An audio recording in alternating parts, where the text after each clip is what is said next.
The government will form a task force to eradicate online gambling that is spreading among society. The formation of this task force was discussed in a limited meeting of a number of related ministries, including the Financial Services Authority and the Ministry of Communication and Information. The formation of this task force was carried out after the government received reports that online gambling cases were still increasing in society. Through the formation of a task force, coordination between ministries and agencies is expected to become more integrated and holistic.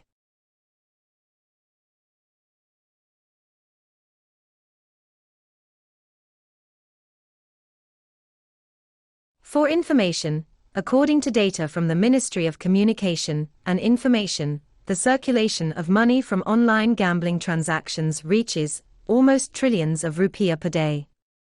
Meanwhile, the Financial Transaction Reports and Analysis Center, PAC, recorded 168 million online gambling transactions, with a total accumulated turnover of funds reaching IDR 327 trillion throughout 2023.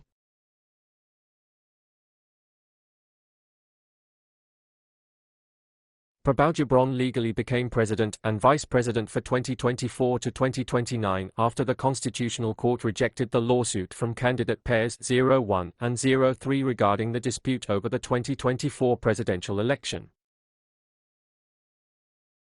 The Constitutional Court, MK, rejected the request to dispute the results of the 2024 presidential election submitted by presidential candidate and vice presidential candidate number 1, Anies Baswedan Muhaimin Iskandar. The Constitutional Court considered that Anies Baswedan's petition as a whole had no legal basis.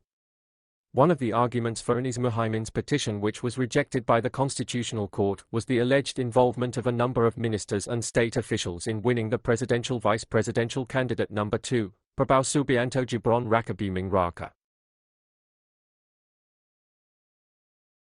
The Constitutional Court also rejected the request to dispute the results of the 2024 presidential election submitted by presidential and vice presidential candidate number 3, Ganjar Pranowo Mahfud MD.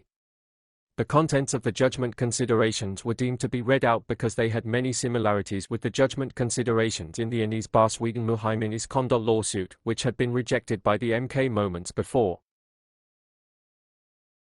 The coalition of the elected president and vice president of the Republic of Indonesia, Prabowo Subianto Gibran Rakabuming Raka, is getting bigger. The reason is, the Nasdem party expressed support for both of them. The National Awakening Party also gave a signal of joining the next government. These two parties were previously at odds with Prabowo Gibran. The former coalition left PKS, which has not yet stated its position as to whether it will support the Prabowo Gibran government or be outside as an opposition. Apart from PKS, PDI Perjuangan is still unmoved.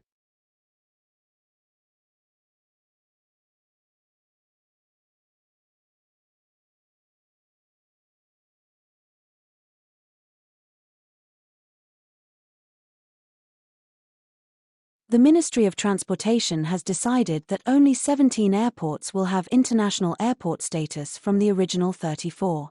Based on data from the Directorate General of Civil Aviation, of the 34 international airports opened in the 2015 to 2021 period, the only ones serving overseas scheduled commercial flights are Soekarno-Hatta, Jakarta, Igusti Ngurah Rai, Bali, Juanda, Surabaya, Sultan Hasanuddin, Makassar, and Kuala Lumpur, Medan.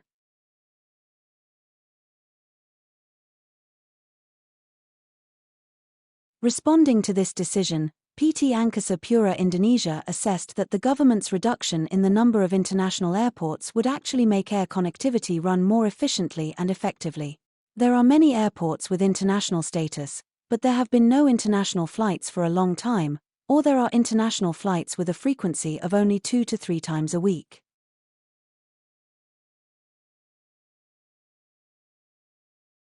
Through the concept of regionalization, some airports are positioned as hubs and some as spokes.